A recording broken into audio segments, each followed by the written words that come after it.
into it and says, yeah, don't you want to listen to the Retrotronics portable personal compact disc player Uber Bass 5000? She's apparently pressed stop more than any other button on the CD player. The play button's like a little worn in. The rewind fast forward look just fine, but stop, she loves stopping her music. The ships! Open fire!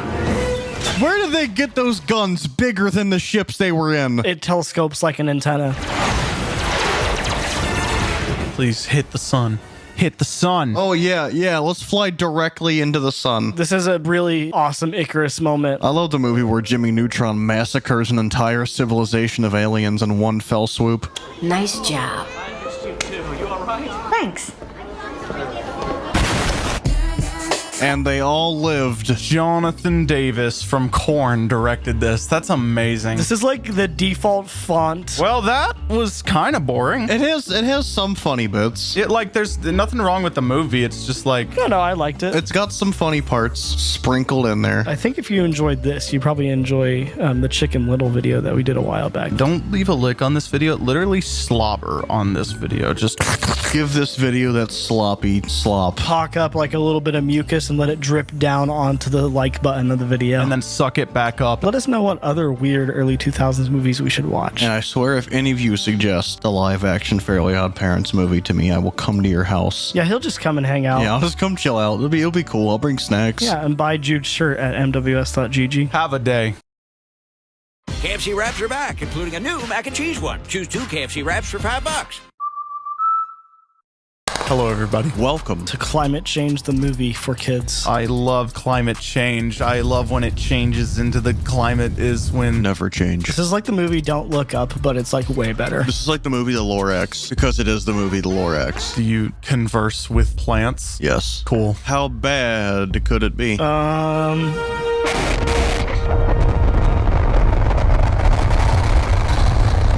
Oh, God. It's the Minions! End my life right now. I got money. I got my Minions. I honestly forgot that Illumination made this. Do not ask us to do Despicable Me 2. Do not. Does this mean Gru and the Onceler are in the same universe? This is a title card. You're a title card. Josiah, everything made by the same studios in the same universe. Yeah, exactly. Buzz Lightyear is about to fight Thanos. Get on my level.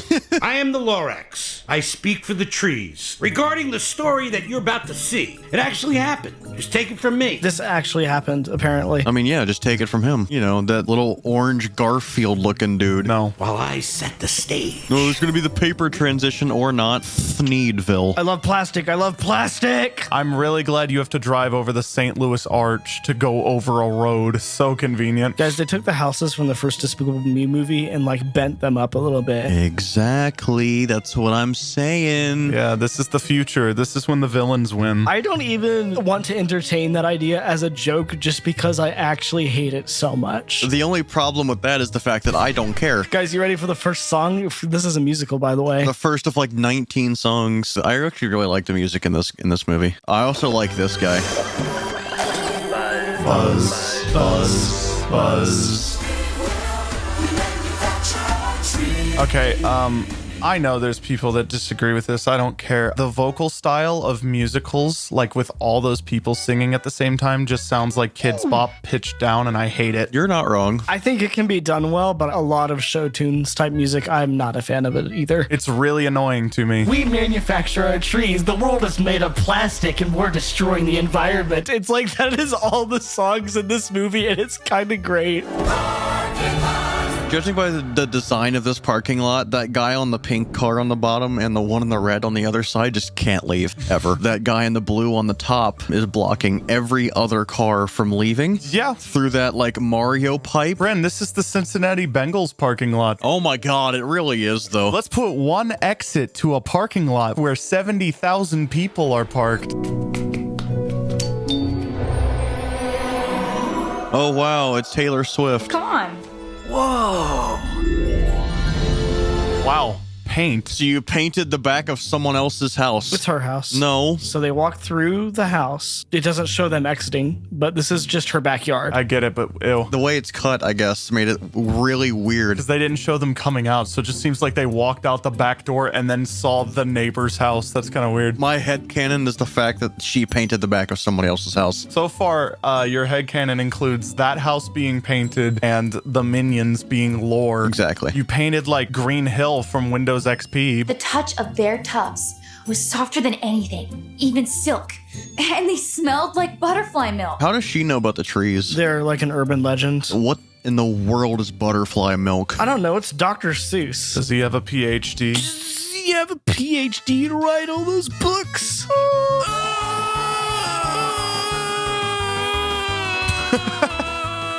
Stop! How are you holding this for so long? Oh my God, take a breath. You sounded like a screaming chicken. That was amazing. That was like a full minute. Are you okay?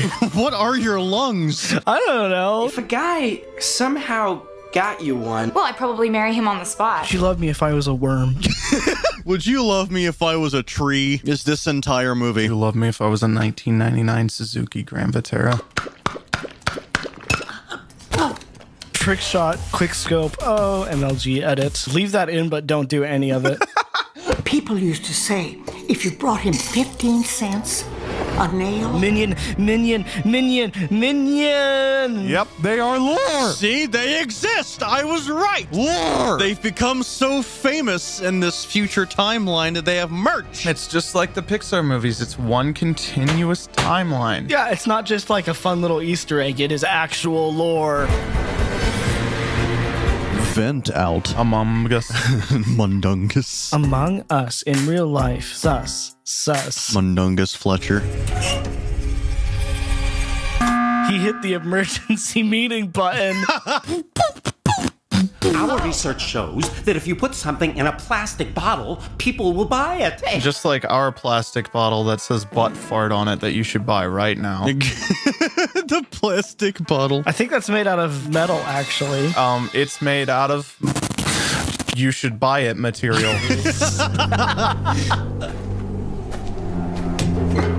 Yeah, you're gonna die, snail. Good. Kill the snail. That isn't up to code. This movie isn't up to code. No.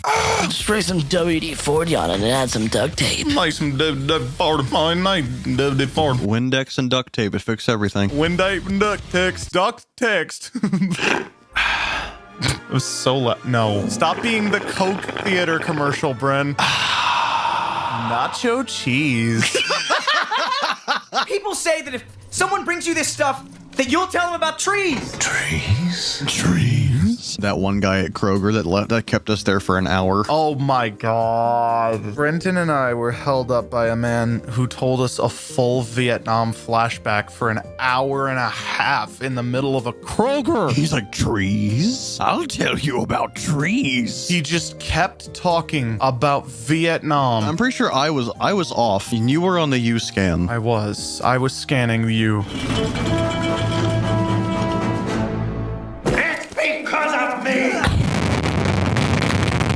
Pastel pooped and it's permeating through this entire room right now. That's what he wants the viewers to think, but he's actually just pooping right now while on camera. There's just a hole in the bottom of your gamer chair. This little menace right here Dennis the Menace doesn't cover up her poop. Yeah, it's because she's like 104,000 years old.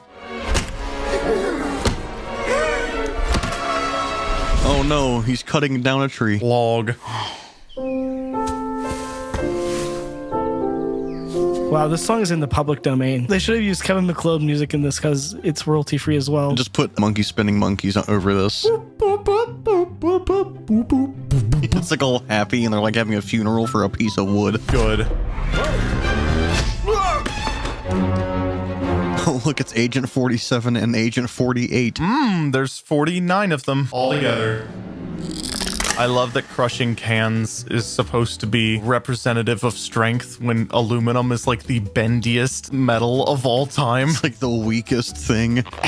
Can't crush it. Is that like hand sanitizer? No, you're weak. Yeah, okay, if hand sanitizer came in like an aluminum can that you had to pop the lid of and then it comes out all slow. That's the type of thing they would have done like during COVID when they like put hand sanitizer in anything they could find. I remember when people bought stuff that smelled like peanuts for hand sanitizer and made their own, and it was terrible. Your hands were like burning for a month. I'm here to hear the end of the story. Why aren't you like other kids, breakdancing and wearing bell bottoms and playing the Donkey Kong? Dearly beloved. Hold on, he said Donkey Kong. Does that mean Donkey Kong exists in this universe too? Hold on, does that mean... One slur for Smash Bros. You know, Donkey Kong's in Wreck-It Ralph, which means that's also part of this universe, which Wreck-It Ralph is in a lot of game universes. This could go so far, you have no idea. Everything's connected. And Wreck-It Ralph is set in the real universe, kind of, so that means that everything is connected, and the internet's in there, so, yeah. The internet.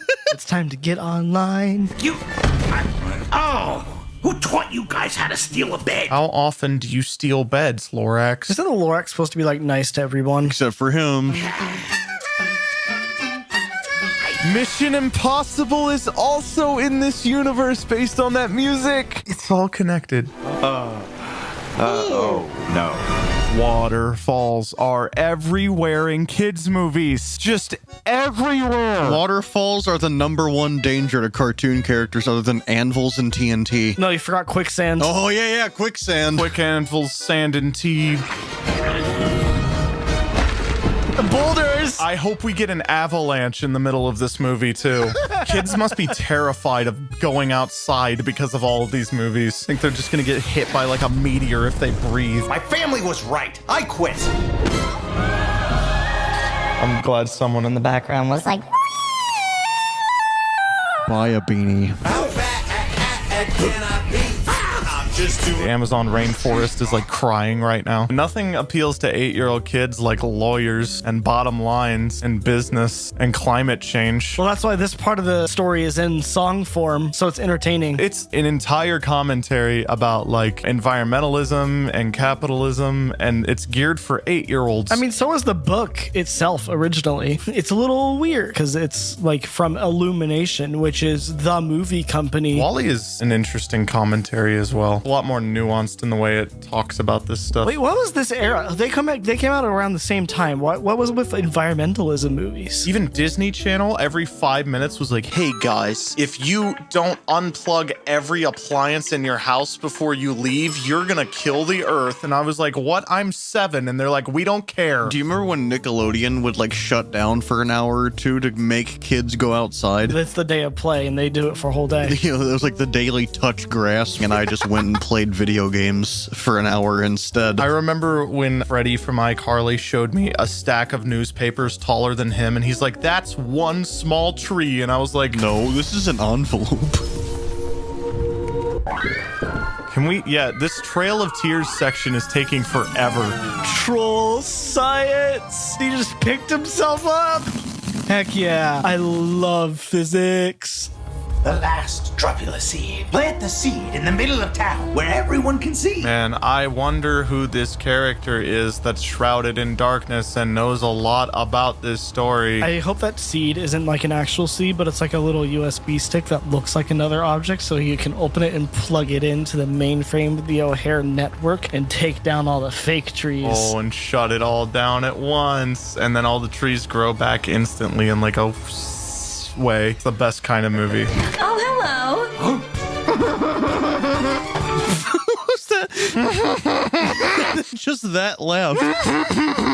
Got me some scorch. Cucumber, zucchini. Oh, really?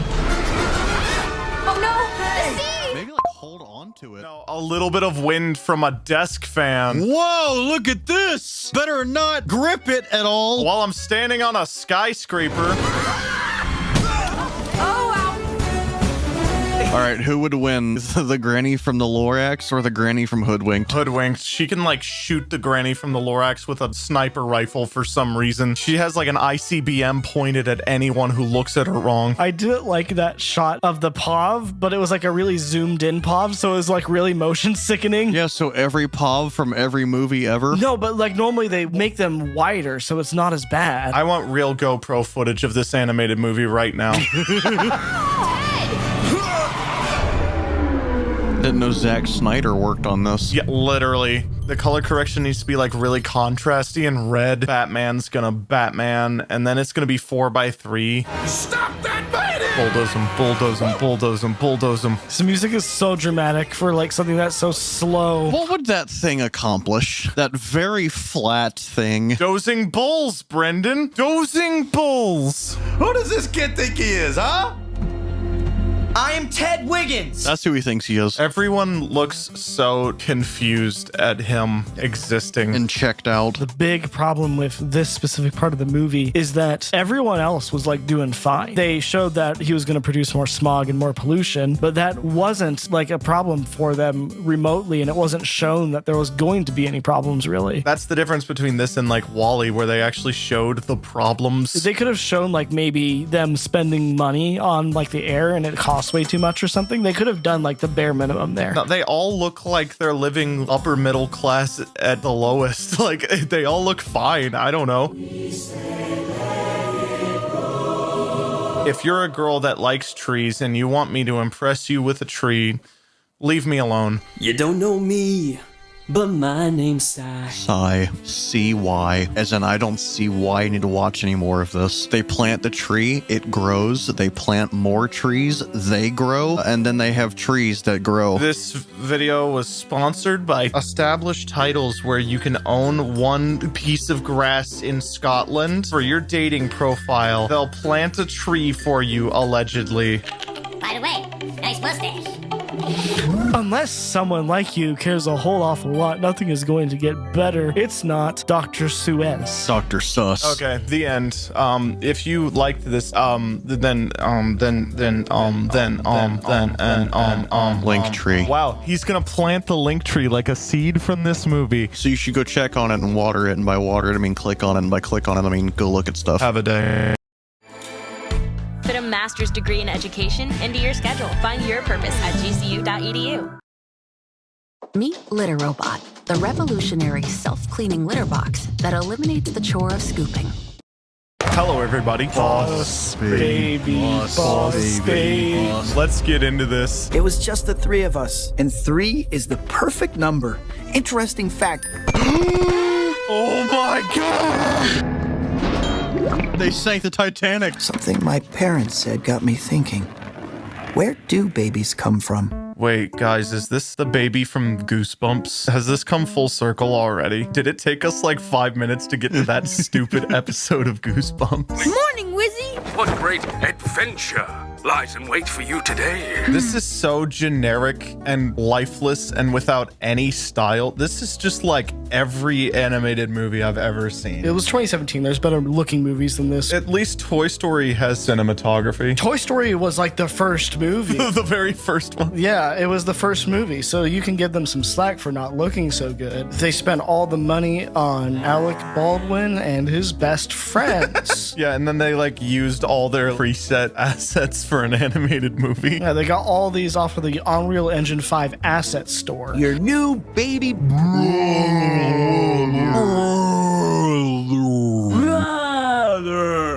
He set up his office right smack dab in the middle of the house. Hey, look, it's the phone from Toy Story 3. Yeah, you know that Fisher-Price phone that is from Fisher-Price and not Pixar? Actually, if you look really closely in the background, like right here, you can see the Pizza Planet truck from Toy Story. Does that mean this movie's in the Pixar 3 universe? You're laughing, but like if you zoom in really, really close, like really, really, really, really close, like right... Are you serious? There.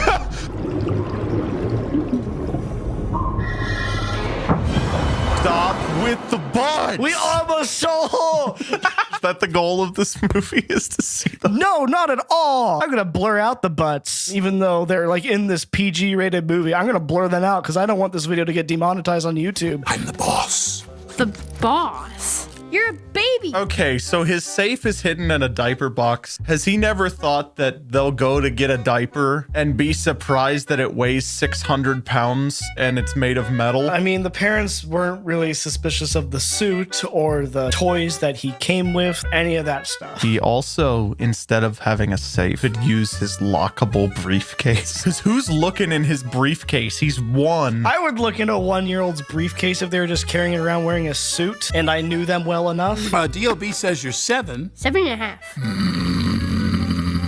Power nap. This is such a weird thing that got pitched and approved. I know it was successful, but like, hey guys, what if we had a movie where a baby was a 60-year-old man coming into the pitch meeting? This baby is Alec Baldwin, and DreamWorks, without them saying the rest of the plot, because there is none, said yes, Alec Baldwin, baby. There is a bit more plot to this movie. Ooh. It's not good, but there is more plot to it than the baby is old. That's terrifying. Thanks for the Teletubby, son. I hate it. He's got mom and dad completely fooled. If they knew what I knew, they'd never let him stay. So far, babies talk and alarm clocks talk. This is his imagination. So is the baby part of his imagination? The baby is part of a giant business that makes babies. I don't remember anything. I remember there was a baby who was a boss, and I thought it was not funny. Eyes. Whoa, a different art style? Yeah, because it's its imagination. Why didn't they just imagine a better art style for the whole thing then? You're not wrong. Especially after like the first third of this movie where that art style and imagination thing just goes away entirely. They're like, hey, this looked really good. Let's get rid of it. It comes back at the end when it's important again. What's going on? Why are there babies everywhere? Why are there this many babies in your house? Ugh. What was that? Was that gum or saliva?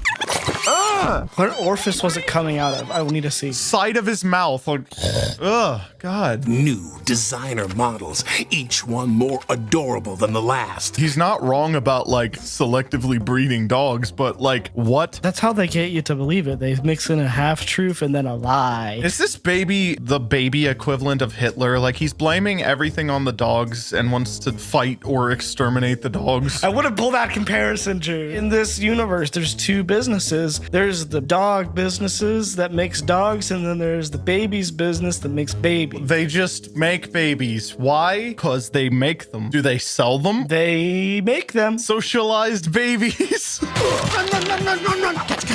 Catch. What was that? I missed something. A literal nuke. What was that? It was a truck. Why did the fire truck explode like that? Because it's made of fire. Wait, are firemen made of fire? That's why they're attractive, because they're hot, while puns get... But we're up to what, like 6? I don't even know. I mean, like 1 billion if you count the baby scene at the beginning. Thomas, give us a butt counter. Don't give us a butt counter. I am vetoing that idea. I want a butt counter. I can veto his vetoes. Give me a butt counter. We can talk about this over a juice box. Time for juice boxes is over. Are we just gonna launch him? What are you doing? Nothing. This looks really bad, doesn't it? He's right behind me, isn't he? The emotion in his voice. Tim, why are you taking my child and slingshotting him, Tim? Devil baby. The lockup.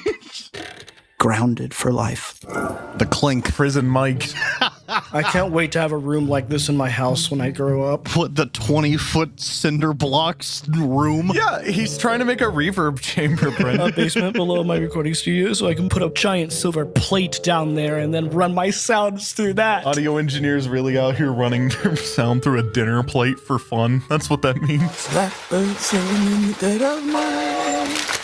Take these Stop it. Guys, Alec Baldwin's on a train. It's a reference to the movie where he's on a train. This is a reference. Train.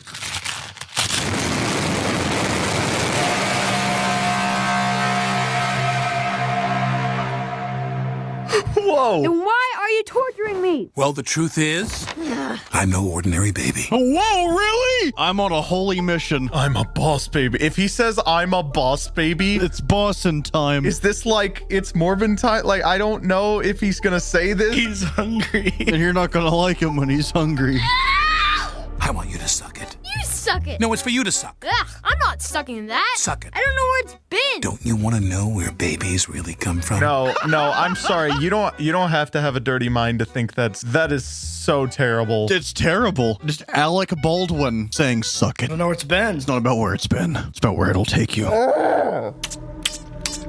Ew, why is it making like the Gmod error sound? Joke's on you, it was laced with cyanide. He's going to heaven now. Point is, the puppy slice is getting bigger and bigger. What is this? What is That is marriage. So apparently the amount of families that are married and don't have anything is this small. You know, birds get more love than married people. Also fish. And cats. Those 4 people that own cats, apparently. Which is like me.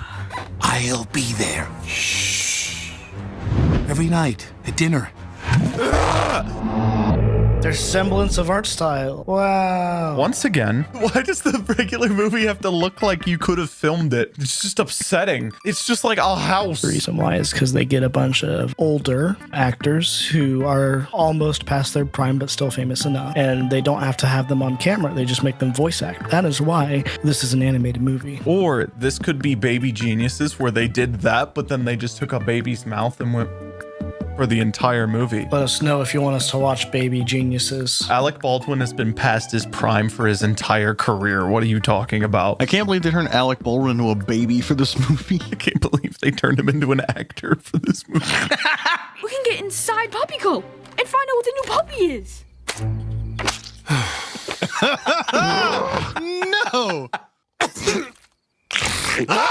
No! That's a real thing you can do, by the way. I know, but I'd never ever wanted to see it or hear it. Stop! That is the worst! Hey, CIA, hit me up. I have new torture methods for you. They don't wear nautical. It's not even Stop! That isn't us. They just pixelated it in the movie. They went to all this effort covering it up in weird, clever ways before, and now they're just like, whatever, here, pixels. I know for a fact there's nothing behind those pixels. I want to imagine that they went through the effort of drawing it, but then still pixelated it. What have you done to me? This movie's objectively better in the second half, but still butts. Come on, everyone has a tickle spot. Stop tickling Alec Baldwin. I hate it. I don't want to hear Alec Baldwin being tickled ever again. They tickled him live in the studio for that take. Method acting. Can the baby come too? I don't see why not. Yes! Yes! Yes! Yes! Look at his bed. How did you sleep like that, you monster? Why is there just a spatula? He was doing something the other night. Yeah, he was cooking burgers. I mainly played with Legos as a kid, and just sometimes one would end up in my sheets, and at 3 in the morning, I'd roll over and get stabbed by like the world's smallest piece of plastic in my thigh. What is your bed made out of concrete? Would it just squish into the sheets? No, Lego does not squish into anything but your skin violently. Ooh, what a good boy. No, no biting. I hate the script instruction Alec Baldwin barks that was probably there. It was worth it for the really funny sound that made. You don't recognize me? Perhaps from my youth.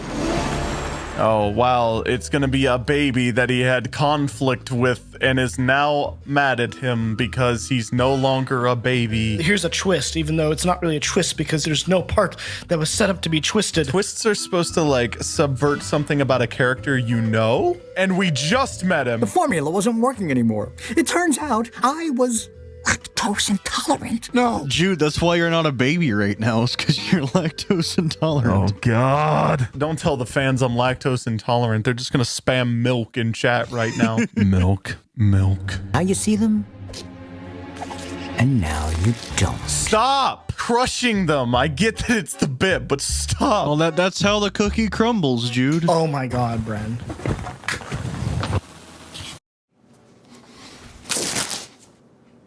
Hefty, hefty, hefty! Oh my God, I'm getting a call from a spam risk. Answer it right now. Hello? This is the U.S. Department of Education. No, it's not. This is the U.S. Department of Education.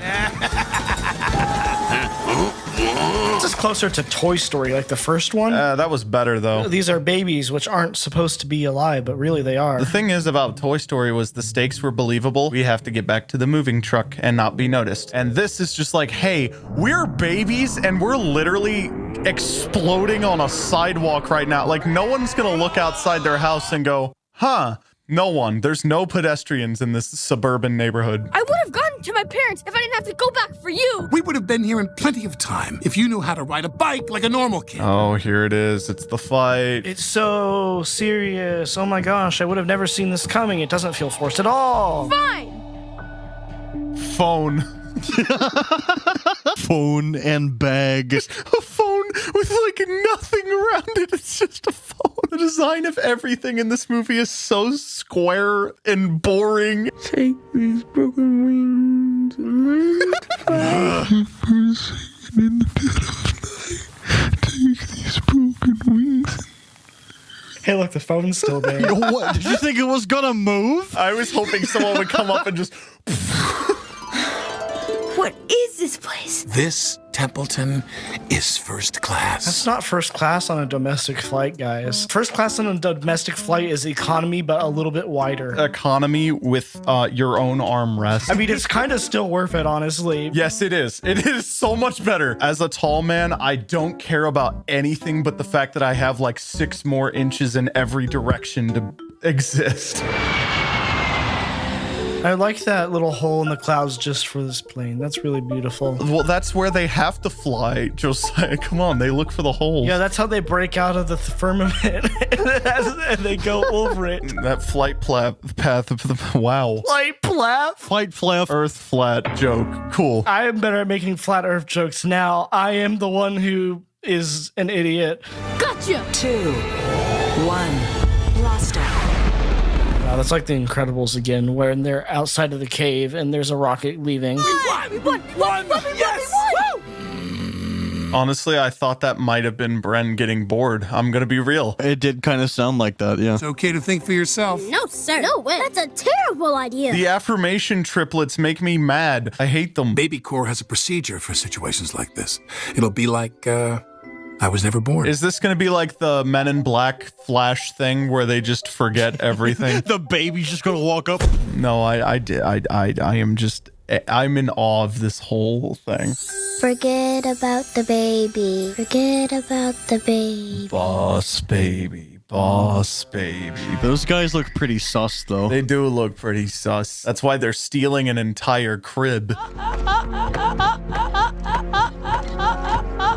Oh, no, stop. I hate that so much. Oopsies. Pardon me, big fella. Now they sound like minions. It's just like when SpongeBob thinks he's on another planet and he's got like the net gun. So do the parents just no longer have the desire to have a baby now? Are they just gonna have another one? Or get another one, I guess I should say? See, they forgot everything, including just like their whole life. Why does that look like the most real thing in this entire movie is this cake? That's where all of the money went and all the time. This has the visual quality of a mobile game. This is a really long sequence. This is much longer than the sequence we had before where they're like breaking up in the airport for some reason. Is he also gonna come back again so we can get Authority Figured Infant 2? Did he just see the hit character Boss Baby from the hit movie Boss Baby? He called him at 3 a.m. and it worked. Oh my god. Just throw back to when I called Microwave Society at 3 a.m. Hope you didn't miss that video. So, that's my story. This is so overly sappy that I want to vomit. But it's cute, Jude. Nothing is cute. Everything is pain. Hi there, baby sister. Now they're setting up the movie of Boss Baby Family Business, not Boss Baby 2. Get it right. Boss Baby, but it's a Godfather sequel and people get shot. That's what I want to see. They got Marlon Brando to play the baby this time. I didn't enjoy that. I have one word for this movie. Mid. That's it. That's all I've had the entire time. Just mid. It's there. Yeah, it is a movie. If you enjoyed this video, you might enjoy our last video where we watched Hoodwinked, which is another animated movie. Boss baby, boss baby, boss baby, boss baby, boss baby. KFC's new mac and cha-cha-cha cheese wrap. Choose 2 KFC wraps for $5. Every leap forward starts with asking, can we? Can we use genetics to fight cancer? Robots to save a heart from miles away? Biology and psychology to heal the whole person? We can. Corewell Health. All right, we got the man of all hate, the one and only DSP. Darkside Phil is proof that you can make a living as a professional gamer, even if you're awful at gaming. But that's far from the only thing he's awful at. From constantly failing to deliver on promises made to his audience, to outright treating them like trash. So, I've had enough excuses. It just seems to me like people are fucking lazy and don't want to come out to the streams. All while begging them to pay his bills. With the taxes coming up in April and everything, there's going to probably be times where I'm going to have to appeal to you guys again to try to save my butt. If spitting on a plate you ate from was an Olympic sport, Phil would be a gold medalist, though he would probably sell the gold medal to finance his tax problems and feed his mobile game addiction. This is the 2-decade spanning story of the self-proclaimed king of hate, Darkside Phil.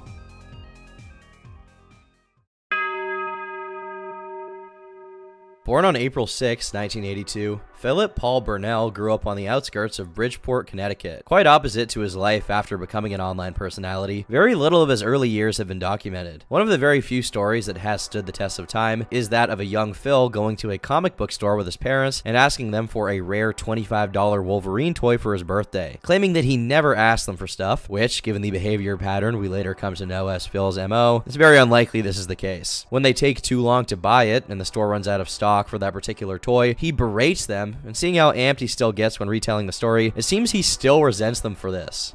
So my birthday came and passed, and guess what? My parents go, "We're very sorry, Philip, but we couldn't find the action figure." I said, "I told you to buy the figure. Why don't you listen to me?" If we can take his word for it, he graduated from Catholic school, St. Ambrose, in 2000 as the valedictorian of his class before going on to study business at Fairfield University. But before studying business, DSP was already getting busy in the competitive fighting game scene, with a particular interest in Capcom's Street Fighter series. In the 90s, he actually traveled across the United States to attend tournaments. Mind you, this is at a time when gaming was still seen as somewhat of a loser thing to be engaged in, so to be dedicated to it as much as he was pretty rare. However, this dedication didn't manifest in exclusively positive ways. Phil often lost his temper and was a generally toxic player, which turned many of the other attendees of the tournaments he participated in against him. Now when I go to these tournaments, I say, "Hey, guess what? Such and such, I've known you for 10 years, get the fuck off this station because I want to play the game." And usually, when you threaten them like that, they get the fuck up because none of them want to fight. None of them want to step outside and get their ass beat. What's worse is that for many years, despite his dedication to the point of toxicity, he consistently lost every single tournament he was in. For a while, that was true. I was one of the biggest shit talkers in the Street Fighter community. And I would go to tournaments and I would lose. And that's embarrassing. As he tells the story, when he finally turned this around and started winning, it was to the general chagrin of everyone involved, which earned him the title of the King of Hate, because everyone hated him. The competitive fighting game community by 2005 had largely made the transition from the use of arcade cabinets to console ports. EVO 2005, however, proved to be a bump in the middle of that transition. A PlayStation port of Super Street Fighter 2 Turbo was particularly divisive in the fighting game community, with various bugs and technical details that would mar its reputation. The port fell so far short of minimum expectations due to the differences in this particular port that, as a result, various high-level players would end up boycotting the event in protest to its use. While they went high, however, Phil went low. On his credit score, to be more specific, in perhaps the earliest manifestation of his ability to handle his finances in anything resembling a mature way, a 23-year-old Phil was living in a 3-bedroom apartment he knew he was going to move out of within half a year. In the meantime, he had no idea how he was going to pay his bills, let alone find and pay for another place to live in. With his only job prospect being an entry-level position at a Best Buy, Phil applied his business diploma to the best of his abilities. Instead of buckling up and being frugal, hoping to scrape by until his conditions improved, he decided to take cash advances on every single one of his credit cards, which ended up being about $3,000, so that he could travel to and attend EVO. This decision mangled him financially so bad that he spent the next 5 years only managing to pay off the interest. Was it worth it? Well, he placed not third, not second, not first, but fourth in the tournament. However, since the top 3 players were all Japanese, Phil rearranged this win to mean he was the best American player, exclusively because it has a nicer ring to it, since there's no real reason to separate players based on their nationality. This gets even sillier when you consider that he's acting like this tournament somehow represented the entire country, which instantly falls on its face when you take into account the fact that many American players didn't participate due to their issues with the port. Other people in the community picked up on DSP, and they didn't take his comments about this event very kindly. That's the answer I was looking for. You got some idiot named DSP who's a total piece of shit, by the way. I like to get that on YouTube, but this guy thought he was hot because he beat me and Choi in a game that was like, it's like fucking Neo Geo conversion of Street Fighter or some crap, dude.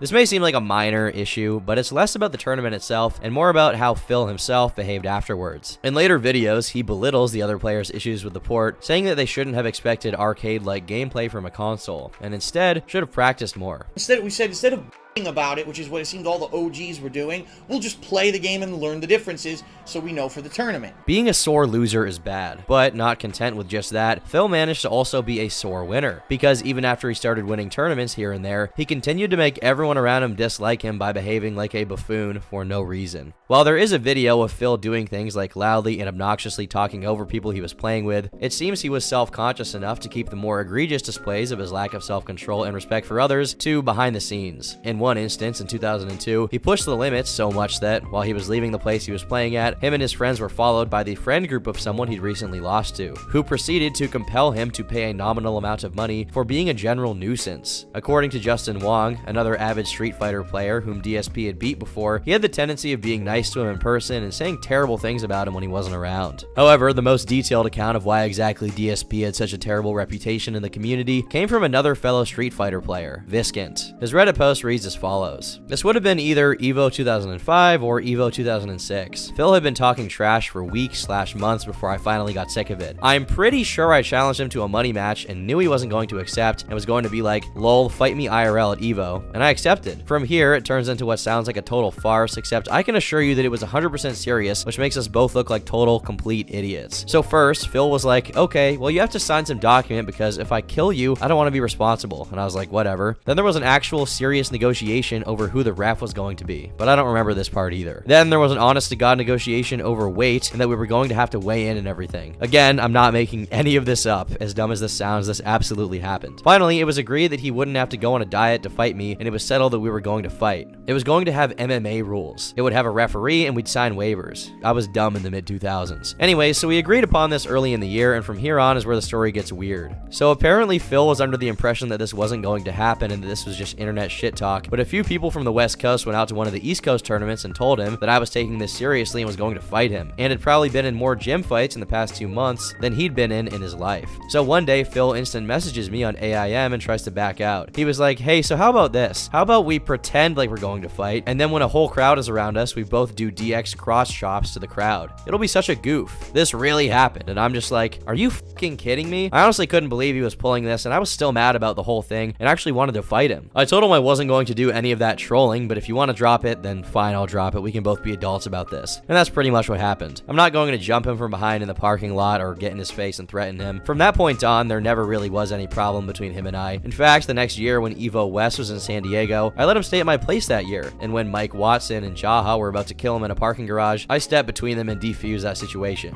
He later would go on to have more serious problems with Watson and Jaha, but I made sure it wasn't going to happen when he was staying with me. I generally don't hold grudges, so even though I remember being really pissed off at the time, by the time the parking garage thing happened a year later, I was over it. The parking garage situation Viskin is referring to is the aforementioned shakedown. But enemies weren't the only thing Phil made in his time as a competitive Street Fighter player. He also made some friends, however unlikely that may seem, and they went on to collaborate with him in the future. One such acquaintance was Mr. John Rambo, who sought Phil out after his victory at EVO because he wanted to get better at Super Street Fighter Turbo. He'll come up again later, so keep that guy in your mind. Despite his infamy in localized gaming communities communities IRL, Phil found a way to circumvent this by tapping into the realm of online gaming. Even if word got around about his excesses at the competitions, it wouldn't be enough to prevent him from making a name for himself based exclusively on what he chose to put up online. He created a YouTube channel in 2007 where he uploaded random vlogs related to his interest in competitive gaming. But in 2008, he slowly transitioned the channel into a rudimentary proto-Let's Play channel, though instead of having the screen captured directly while he played it, he recorded it with a separate device, meaning he pointed the camera at the TV basically. At the time, Phil lived with his parents and saw content creation as a pastime rather than a job. Not that content creation was much of a job option in the Jurassic period, which was YouTube prior to the 2010s, but even still, he was somewhat realistic about his expectations. Still, that didn't stop Phil from taking inspiration from one of the early internet's most adored legends, Angry Video Game Nerd.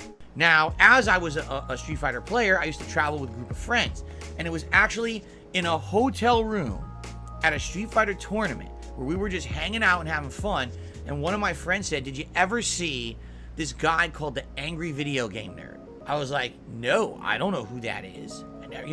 And they showed me a video of this guy who looked like very much dressed up like a nerd, right? He had a button-down white kind of shirt, thick glasses, right?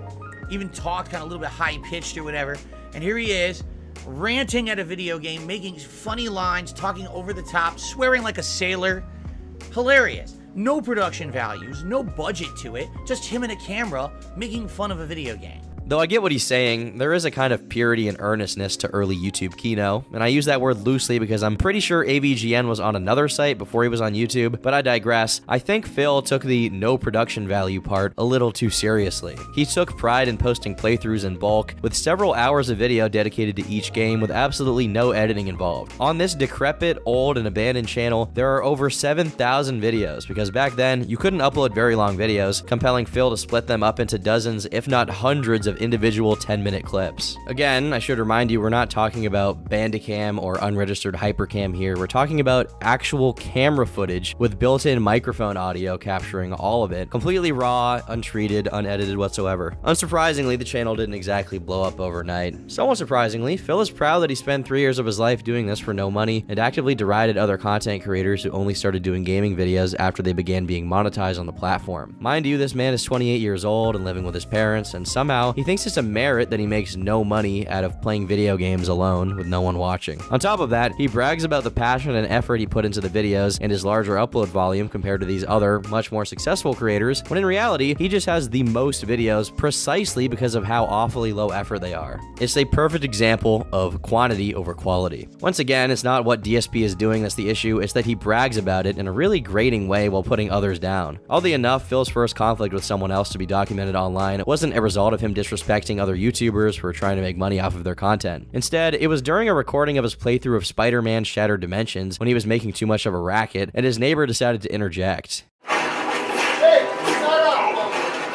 Being the good Samaritan he is, Phil took his neighbor's advice. As it turns out, however, his neighbor wasn't the only person getting annoyed at Phil. The running jokes surrounding DSP's online presence actually had a running start, as they were already going on before he had enough detractors, and people in general, seeing his content in order to pick up on it. Though if you are to go back and look at these older uploads, you can catch them in the wild. For example, Phil claimed he suffered from a chronic nasal drip, and because of this, he also chronically snorted loudly into the microphone. Later on, in part due to his tendency to ask for money, this take of Phil's got him compared to pigs many times. Another focal point for his haters was his loudness, which his neighbor can corroborate, but specifically his laugh, lovingly dubbed the seal laugh due to its ASMR tier exquisite sound design. But let's be fair here, regardless of how entertaining or irritating these may be, they're most likely done unconsciously by Phil. This is just how he is, he had no choice. However, what he has chosen is to be the real-life incarnation of a character from South Park, as he made a series of videos dedicated exclusively to cataloging his funniest racist remarks while gaming. Many people's careers get decimated when they have one racist remark revealed to their audience, but Phil is such an absolute based unit that he himself compiles and posts his own expose material. Around the same time, he started started putting more effort into uploading to his YouTube channel, he was also hired into a job as a customer service phone operator for a company called Aftermarket Support for Helicopters, though sometimes he refers to it as HSI, which means Helicopter Support Incorporated. According to Phil's retelling, he constantly worked extra hours and was paid less than other people who did the same job as him, despite the company's actual vice president telling them he was better than his customer service position and that he was to undergo extensive training for a promotion into what sounds like a general managerial role. He supposedly did all of this training while remaining a customer service employee, which he described as equivalent to working 2 jobs simultaneously. After 2 years of this, he was temporarily taken out of his customer service position and placed into that managerial position. And if his word is to be trusted, he revamped the entire company and started saving them a lot of money. And his work was so excellent that they gave him an award. The only problem was his work was so excellent, in fact, they no longer had any use for him, and within 2 months of giving him this award, they laid him off. Does this sound fishy to you at all? Because it sounds like the Pacific Ocean to me, and to many other people as well. Well, though we only have Phil's side of the story, it's not that difficult to glean a very different one from simply looking into it. For starters, his last job was at Best Buy, and the story with it is also very interesting. Phil claims that he was the leader of a business team and was paid better than everyone else, and that the leadership at Best Buy hated him because he made too much money. Again, this story is basically that he was so good at his job, there was no reason for the business team, which he was the leader of, to exist, and because they couldn't just fire him, they framed him for violating Best Buy's discount policy. That, or he did indeed get fired for violating Best Buy's discount policy, but I'll let you decide which is more likely. If only they reduced his pay instead of framing him, they would have found out that Phil is willing to be underpaid and work multiple jobs at the same time. Anyway, this is just a segue to the question, how did he get a job at a helicopter support company? The answer is deceptively simple.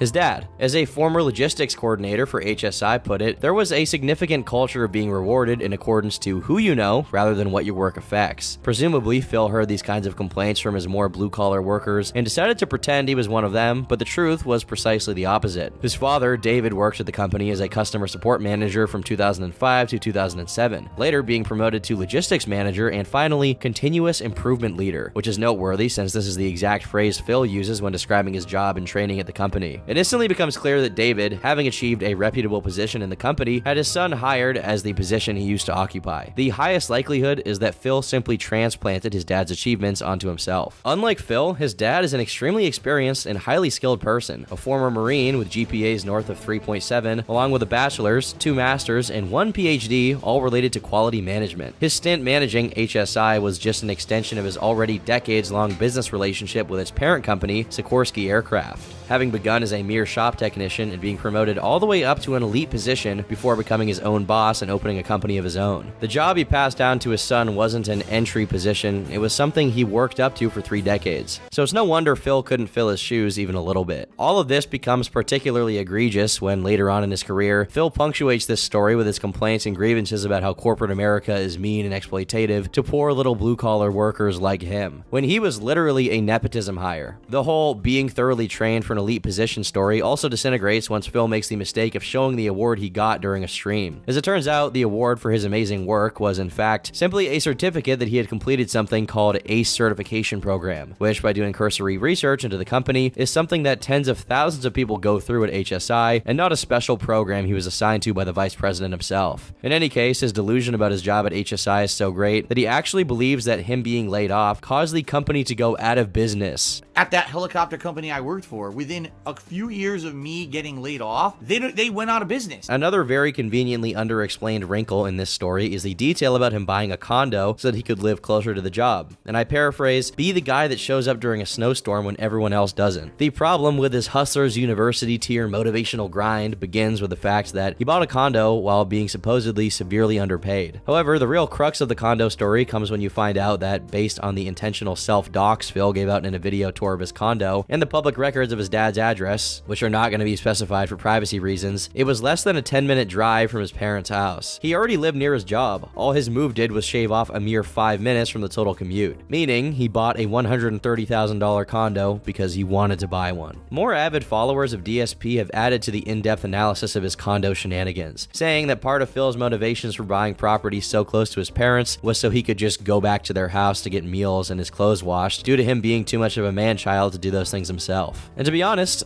I actually agree with that lifestyle choice because I am a man baby and I refuse to do anything. Last but not least, it's claimed he at one point admitted to buying the condo from a girl he worked with in hopes of getting with her, only to be notified she had a boyfriend after the deal was closed. However, a lot of the original Dark Side Phil uploads have been privated or otherwise unavailable through regular means, so these footnotes have yet to be verified. But regardless of the whys and hows, despite his father's best efforts, Phil once again found himself unemployed, and it was during this period that he decided to pursue content creation full-time, and his hobby turned into his profession. There was only one pesky little issue with this plan. Phil had his AdSense account preemptively disabled for directly begging for his audience to click on the ads that appeared on his videos, something that went against the terms and conditions of the standard AdSense contract. Please go to my partner channel, The King of Hate HD, and click on the ads that show up on the videos there, because hopefully, fingers crossed. Phil would later try and distract people from this fact by saying that the real reason his AdSense was suspended was due to a video of his being so successful, YouTube thought he was cheating. I made this video of me in the shower topless,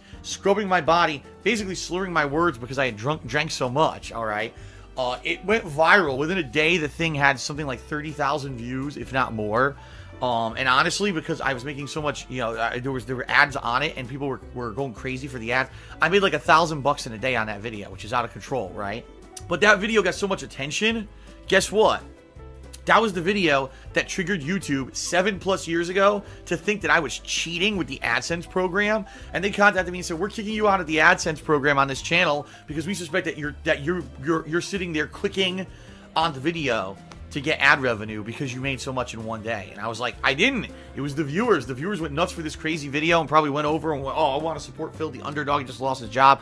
Let's all click on the ads or whatever," which you're not supposed to do. You're not supposed to do that on YouTube. No, you're not supposed to ever try to have someone click on ads or anything. It's supposed to be of their own free will. So YouTube falsely accused me of doing this myself. That sounds very, very real. In the very same breath, he lets it slip that he asked for people to click on the ads, confirming that this was the violation in question before proceeding to haphazardly justify it. This wasn't the only blow Phil suffered, as a series of playthroughs he was in the process of completing were being uploaded to his channel for the game Splinter Cell Conviction. He got copyright striked, which made the original Dark Side Phil channel screech to a halt. In response to this, he created DSP Gaming, his longest running and currently still active main channel, even after the original channel was reactivated when YouTube decided the copyright claims were indeed false. Since his AdSense account was still not working, the prospect of being a professional gaming content creator on YouTube was still squarely outside of Phil's purview, so he went to another website, which at the time was one of YouTube's main competitors, Blip.tv. Blip was considered laxer on copyright issues, hence why creators like nostalgia critics Doug Walker also re-uploaded their content there. However, Phil's time on Blip was very short, as the more relaxed terms of service made him a little too comfortable. How comfortable? Well, he decided to roleplay as the last remaining Nazi during a playthrough of the game Dead Space 2, saying that every enemy he killed in game was Jewish. This is what happens when you let the Jews do whatever they want. You've let the Jews overrun space, and now look at this. Their greed has had the artifact turn everyone into necromorphs. Despite being the second biggest creator on it at the time, this probably lost him his partnership with Blip, leaving him bereft and upset that he wasn't given a chance to redeem himself by the platform. Just in the nick of time, however, came Machinima, who offered him a chance to bypass his AdSense troubles by having the money come into their account. For the sake of full disclosure, an often forgotten about fact is that this wasn't the first opportunity he had to partner with Machinima. The first time a contract was being negotiated was back in 2010, but Phil ruined it by first demanding his videos be featured once a week on Machinima's channel, and when his demands were rejected, he made a video trashing the company for unrelated, and according to Hutch, made-up reasons. But a year later, Machinima overlooked it and foolishly decided to take him on anyway. On top of that, they would also protect him from any potential copyright issues he may face. Just like that, DSP was back to brute forcing his YouTube success by uploading a massive volume of videos until one of them happened to get a lot of views, much like he used to do on the original DSP account. Alongside the gameplay videos, he had other segments such as Ask the King Q&A, The Week in Preview, which I suppose covered DSP-related news, and the most notorious DSP Tries It, where Phil would, as the name suggests, try new things of all varieties. Eventually, it was canceled, however, due to the negative effects it was having on his health, due to how often the trying involved eating extremely unhealthy fast food. Despite the very rocky road he took to get to this point, Phil finally approached something resembling stability, and even a fan base who tolerated his attempts at humor and the incessant burping and snorting straight into the microphone. Okay, that's a little facetious. The Dead Space thing was honestly pretty funny. If you were to scroll through the comments on his condo tours from 2011, people were genuinely happy for Phil, many even living vicariously through him, wishing they had an entire condo to be their man cave full of gaming memorabilia. For every person person annoyed by Phil, there were many more that enjoyed watching him. There was a moment in time in which it could be said the general audience wanted to like him, and there was a reason to be optimistic for the future of Darkside Phil. But nobody could predict how fast this reputation would sour. Hate worthless humans? If you worked on this part of the game, you're a worthless human.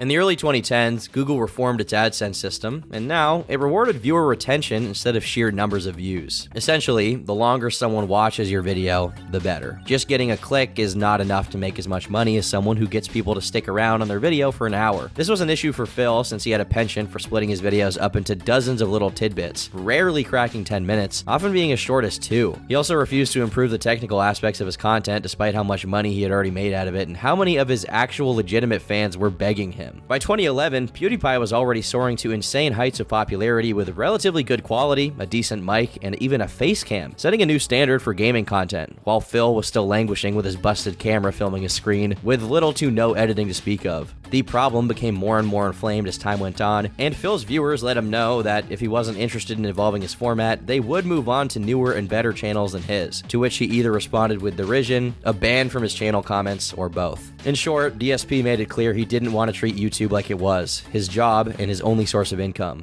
2 years ago, it was about me, waking up, putting my camera down whenever the hell I felt like it, recording for a few hours and uploading the footage to YouTube.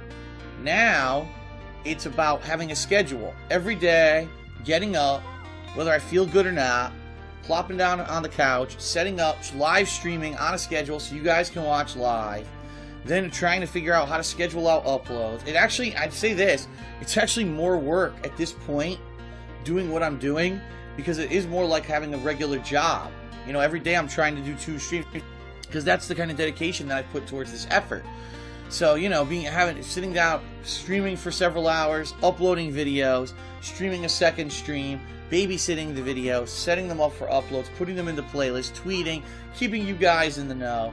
It's a lot of work versus what I used to do. Very rarely do you get this clear of an admission of laziness. He often bragged about how much money he made off of his channel, but clearly it wasn't enough for him to hire an editor, get a capture card, or basically anything that would improve the experience for the viewer. The viewer being the reason he gets any money in the first place. And if that weren't enough, even in hindsight he sees nothing wrong with his attitude, and actually blamed the negative responses he was getting on people being envious of how much money he was making. Due to his plummeting popularity, and concomitantly, his depleting AdSense revenue, Machinima sought to reevaluate his contract, renegotiating various areas of their partnership. Particularly, the amount Phil was paid for pumping out his content slop was under heavy scrutiny, since Machinima was receiving a lot less from advertisers. It seems that this renegotiation talk finally lit an ember under Phil's ass and got him to at least try and do different things than his usual stick. One of these things was a series called Project 7, which was purportedly made based on suggestions from Machinima and his fanbase. I know this era of YouTube, and particularly content adjacent to AVGN and Nostalgia Critic, which this definitely was, is typically cringy and corny, and that's part of the appeal, but I think this was cutting it a little bit close. That's right, and you'll never escape my clutches.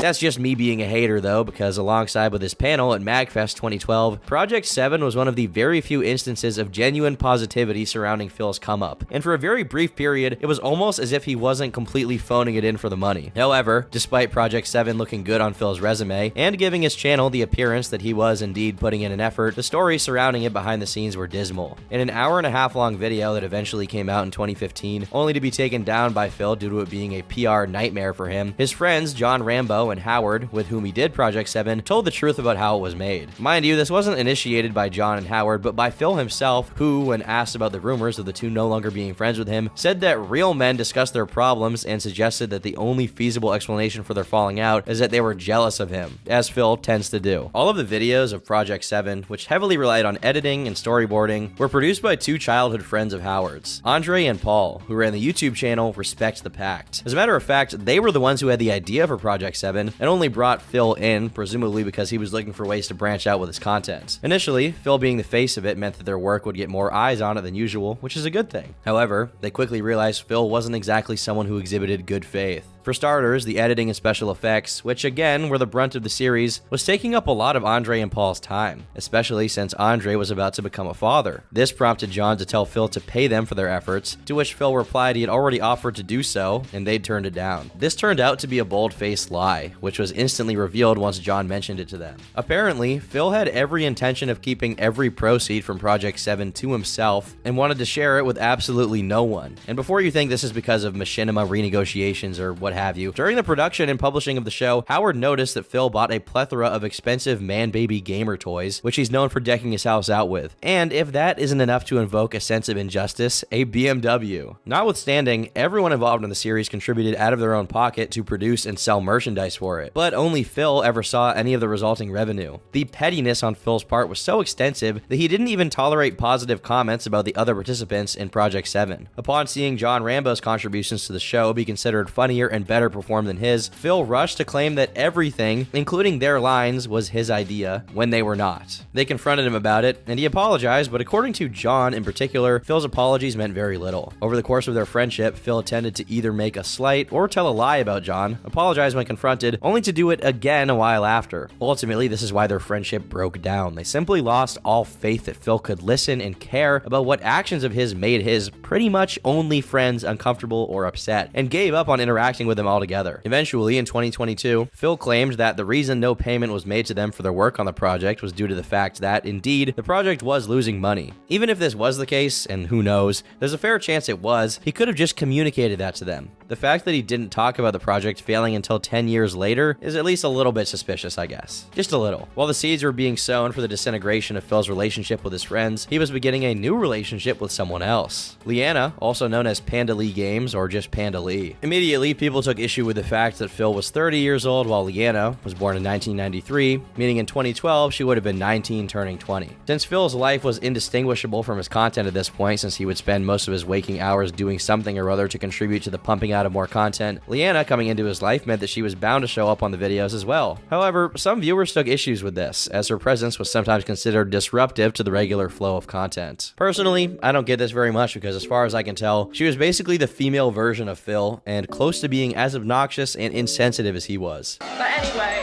yeah, you gotta like expose the Illuminati. They know everything, but I know more. Viewers attempted to negotiate with Phil regarding her presence in the videos, but Phil, like he always does, took this constructive criticism as abject hatred and responded exactly how you'd expect him to. When a commenter said, "Don't mind her doing playthrough with you, but these type of vlogs should just be you," he replied with a very gracious, "You're a f***ing idiot." The Leanna situation went on for a while despite the consistent grumbling of some members of the audience. Until one day, it scabbed over during a stream in which Phil was playing Kingdom Hearts. Panda Lee began provoking the chat by making a series of remarks about the game's quality.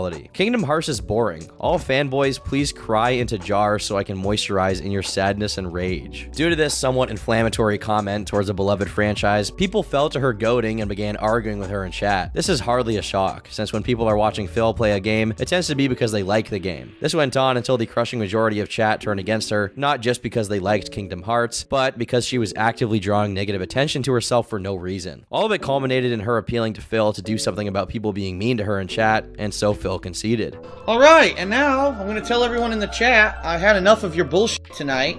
I see everyone arguing with my girlfriend instead of talking about the game, and I've had enough.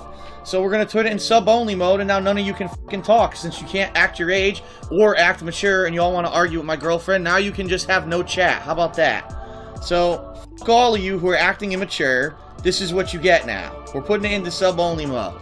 Idiots. If people had found her to be a slight, even if infrequent, annoyance before, now she had been seen as a bully and a coward who was prone to instigating conflicts with her boyfriend's audience, only to run back under his umbrella of safety when people treated her how she treated others. She also took on Phil's tendencies regarding participating in flame wars in the comment sections, saying things like, "I get paid for trolls to watch and whine, so I don't see the harm in letting me get paid for them to cry more. Yeah, you clearly aren't getting any, but Phil is and has for over a year now. And let's be honest, do you think Phil and I care about what you or anyone else thinks? Because we don't. If you were in front of me face to face, you'd get a nice helping of my fist punching you right in the balls." Perhaps the most ironic moment out of the whole situation was that years later, Phil actually threw her under the bus and described her as someone who was confrontational and always wanted to get the one up on everyone else. I mentioned it before, but that's exactly the same trait that made Phil so unlikable early on. So he's not even projecting it onto her, he's accurately noticing why they got along with each other so well. They were similar people. But Leanna did serve a purpose in the larger narrative of DSP. Her presence led to much more concrete displays of disrespect from Phil to his audience. Indirectly, she was the reason many of Phil's fans noticed how comfortable he was, disregarding their opinions and just doing whatever he wanted at their behest. Besides the beginning of Leanna's presence in his life and content, 2012 was also marked by even more examples of Phil being terrible at gaming, despite it being the core of his job. The most glaring instance was during a video of Half-Life Black Mesa, in which he failed to pay attention to the game's tutorial instructions, proceeded to struggle for 30 minutes in an area of the game because he didn't know how to crouch jump, and then claimed that this core mechanic of the game's movement was actually bugged. Up until this moment, Phil's haters were disorganized and disaffected, believing that no matter how poignant their criticisms of Phil and his content were, they'd just fall on deaf ears. But as 2013 began, this was fated to change. A YouTube account called Evil AJ 2010 uploaded the very first entry to a sprawling series of videos that would ultimately spell Phil's downfall as a content creator. This series was called This Is How You Don't Play, and it compiled DSP's playthroughs while highlighting the funniest examples of him being awful at a game. The first one contained clips of Phil playing Metal Gear, a stealth game, like it was a regular action.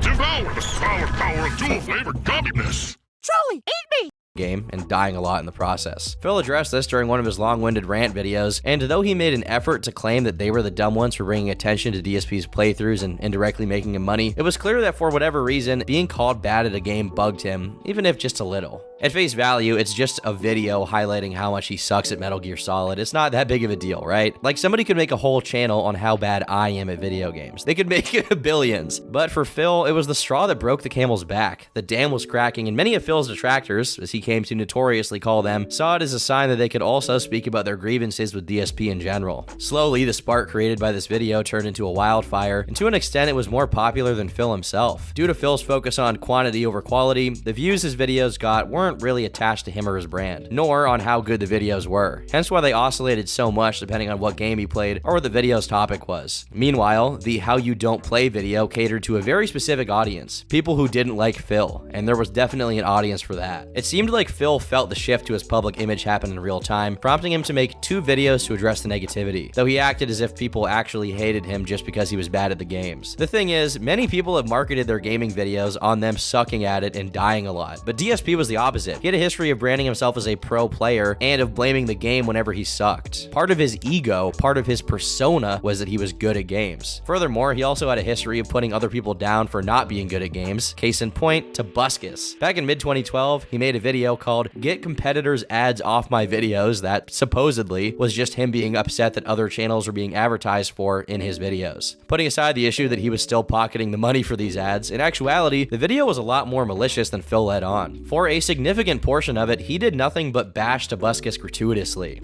That being said, please understand, disclaimer, this video is not intended to be a direct attack on anyone. A few moments later. Your videos suck, you're not funny, and you're not good at gaming. Watch your own videos. You're horrible.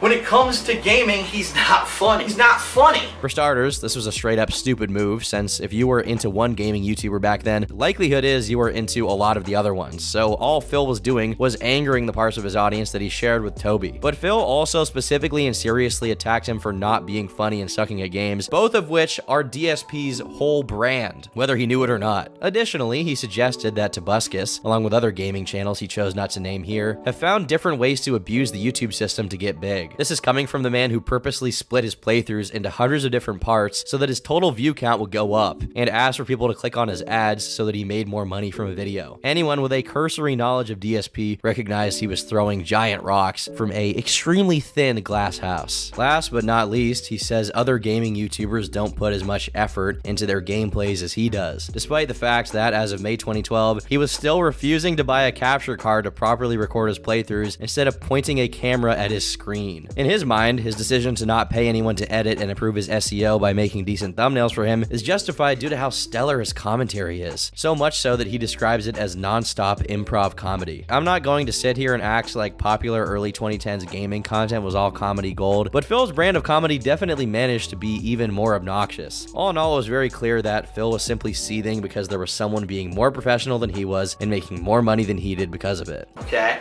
And then they hired Toby Turner to be the guy backstage. He's acting like an asshole. He acts like he's a goofball. He's self-deprecating. Complete, utter flop. This entire commotion was particularly rich due to how many times Phil accused other people of disliking him out of jealousy, including the creator of the How You Don't Play series. The wave of hate towards DSP coalesced into a decentralized group called Kojima World Order, whose intro can be seen in many of the detractors' videos at the time. Unfortunately, there was also a downside to Phil being faced with all of these criticisms. It gave him the opportunity to play the victim. Despite his decline in viewership having begun all the way back when YouTube's ad revenue system switched to retention, he swiftly shifted the blame to Evil AJ and everyone who was on his side, if that could be said as a side to be on. Finally, in early to mid 2013, DSP did the unthinkable and bought a capture card, presumably his way of caving to the negativity. Also known as listening to reasonable advice your own audience has been giving you for years as to what they want to see, or maybe just like what the industry standard is. However, it was a little too late, and the tide had already turned against him for good. Undeterred, Phil went on to cause even greater controversy within his audience when he started the hardcore gaming season giveaway of 2013, when rather than giving away actual games, he instead gave away empty boxes. This is Deus Ex Human Revolution Collector's Edition. Comes with this very nifty collector's box on the inside. Comes with a few things. First of all, collector's edition packaging. As you open that up, you're going to see the game's gone because I traded it in years ago. This got him lambasted and unsubscribed from, even by many of his diehard fans. Besides his fans, he was also being ridiculed by his peers. Other YouTubers and gaming-adjacent celebrities anywhere from 2013 to mid-2014 were finding out who DSP was from the clips of him floating around online. PewDiePie and Minecraft's creator Nosh were roped into the DSP phenomenon. Even fellow Blip.tv adjacent lolcow Spoonie was roped in. Perhaps the most notable instance of another YouTuber chiming in with their 2 cents about DSP's situation was Total Biscuit, but not because it was the most aggressive takedown. As a matter of fact, it was quite the opposite. It was one of the most scathing pieces of criticism DSP ever received, precisely because of how generous and understanding it was as far as trying to see it from Phil's point of view. After being mentioned a few times by DSP, Total Biscuit made a comment saying, "If DSP is name dropping me a lot, I don't know why. It's really weird that he's doing that. He's not my friend or colleague. I've barely spoken to him. I dislike DSP's content and his attitude. I've done some terrible things on the internet that I regret, but nothing close to the stuff he does on a very regular basis. He is a really, really bad Let's Player, constantly blaming the game for his own mistakes, and I find that really distasteful. If you make your living playing someone else's work, then the least you can do is respect the work that went into it in the first place. I don't like to see someone harassed online daily. I've experienced it myself, and it's put me in some really dark places. But to say DSP brings it on himself is a massive understatement. His persona is the king of hate. He does it on purpose, and there's a lot of baggage that comes with being super negative. That's like his only defining characteristic. He's not good at the games he plays. He's a controversy machine, and that feeds his channel. Nothing I've seen him do has caused anything positive to happen. Here's the thing. Insulting your fans is often blown out of proportion. DSP is terrible for this, and most of what he says to his viewers is inexcusable, but let's not pretend that viewers are immune to criticism themselves. They often act like assholes, they're entitled, whiny, and provide a lot of subjective criticism with no constructive use. It can drain you emotionally and mentally to be subject to that kind of stuff all the time, and I really feel like part of that is why DSP acts the way he does now. Sometimes viewers do things and should be called out, but let's be frank, DSP has a long history of calling viewers out for no reason. Rather than try to move away from that, he has embraced it. I'd like to see DSP get some help. Therapy. DSP in his current form doesn't help anyone, least of all himself, and incidents like the I'm giving away boxes thing make me believe he has some problems that he needs to deal with and get past, because regular people would not consider that a normal, sensible thing to do. I kind of pity him, but there's no smoke without fire, and DSP is a metaphorical arsonist obsessed with burning his house down. Kojima World Order is still hilarious. Phil, upon reading that comment, didn't take kindly to it. The entire comment is incredibly flawed. It's obvious he doesn't watch my content at all, and has only formed an idea of who I am and what I produce from the KWO montages, because watching any playthrough for more than 5 minutes outside of Metal Gear Solid 2 and 3, you'd know that my content isn't constantly bashing games, game devs, and blaming the game exclusively. Yes, complaining about the games are part of what I do, but not nearly 100% of the content I put out. The fact he thinks that the king of hate means that I've embraced being negative about everything, and that's my hook, just proves he has no idea whatsoever what what he's talking about. Total Biscuit thinks that his videos are some kind of godsend because he's informing people about new games that you might not have heard of, and frequently he rips the sucky ones a new asshole. He thinks his content is better than mine because people don't buy bad games when they see his stuff. Only I've gotten thousands of messages over the years saying the exact same thing about my playthroughs and or reviews. Just because he puts out one highly edited video and I play through an entire game from start to finish doesn't make him better than me. And honestly, one edited video versus playing through an entire